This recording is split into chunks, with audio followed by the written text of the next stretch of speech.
महाराष्ट्रातील शेतकऱ्याच्या पीक विम्याचे थकलेले पैसे मिळावेत। अतिवृष्टी पॅकेजमध्ये डिक्लेअर केल्याप्रमाणे पीक विमा हा सरसगट शेतकऱ्यांना मिळावा। त्याचप्रमाणे ऊसाचे जे पैसे थकलेत, हजारो शेतकरी त्याच्यामुळे व्यथित झालेले आहेत, ते पैसे मिळावे यासाठी आज किसान सभेच्या नेतृत्वाखाली एक जबरदस्त मोर्चा बीड जिल्हाधिकारी कार्यालयावर काढण्यात आला। आमचे नेते अजय बुरांडे असतील, रोहिदास जाधव असतील, मोहन जाधव असतील, कृष्ण सोळंके असतील, आमचे सगळे बाकीचे नेते याच्या नेतृत्वाखाली हा मोर्चा निघाला।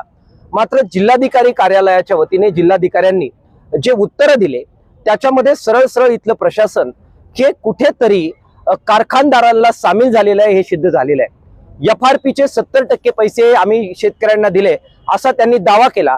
मात्र ज्यावेळी आम्ही आकडेवारी मागितली त्यावेळी आकडेवारीच्या आधारावर नव्हे, आम्ही जरा सरासरी हे विधान केलं।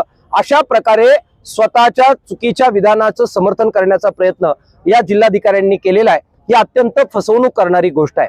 दुसऱ्या बाजूला माननीय मुख्यमंत्री साहेबांनी सांगितलं होतं की आम्ही सरसगट अशा प्रकारे अतिवृष्टीग्रस्त शेतकऱ्यांना पीक विमा देऊ आणि 8,000 कोटी रुपये हे 31,000 कोटी रुपयाच्या पॅकेजमध्ये त्यांनी इन्क्लूड केलेले होते।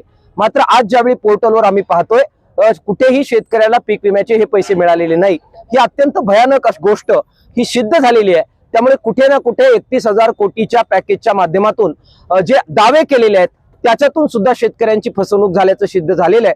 ही अत्यंत गंभीर गोष्ट आहे।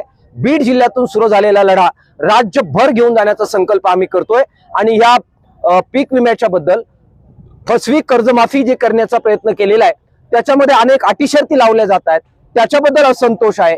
गाडी कोणाची असेल, बंगला कोणाचा असेल, आम्ही त्यांना वगळणार असं बावनकुळे साहेब सांगत सुटलेले आहेत। त्या सगळ्याच्या विरोधामध्ये किसान सभा जबरदस्त आंदोलनाची हाक देते आहे। बीड पासून सुरुवात होते आहे, राज्यभर आम्ही हा लढा घेऊन जाणार आहोत।